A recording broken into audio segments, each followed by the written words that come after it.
একসময় এক ভয়ঙ্কর পাহাড়ে বাস করতেন শিব ঠাকুর।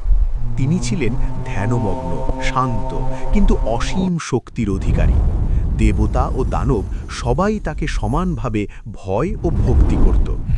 একদিন এক দরিদ্র মানুষ শিবের কাছে এসে কাঁদতে কাঁদতে বলল, হে মহাদেব, আমার সব শেষ হয়ে গেছে, আমাকে রক্ষা করুন। শিব ঠাকুর চোখ খুললেন। তার তৃতীয় নয়ন জ্বলে উঠল, কিন্তু ক্রোধে নয়, করুণায়। তিনি বললেন, যে মন থেকে ভক্তি করে সে কখনো একা নয়।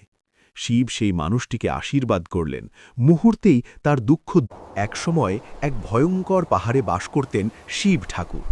তিনি ছিলেন ধ্যানমগ্ন, শান্ত, কিন্তু অসীম শক্তির অধিকারী।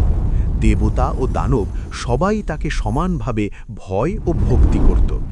একদিন এক দরিদ্র মানুষ শিবের কাছে এসে কাঁদতে কাঁদতে বলল, হে মহাদেব, আমার সব শেষ হয়ে গেছে, আমাকে রক্ষা করুন। শিব ঠাকুর চোখ খুললেন। তার তৃতীয় নয়ন জ্বলে উঠল, কিন্তু ক্রোধে নয়, করুণায়। তিনি বললেন, যে মন থেকে ভক্তি করে সে কখনো একা নয়। শিব সেই মানুষটিকে আশীর্বাদ করলেন। মুহূর্তেই তার দুঃখ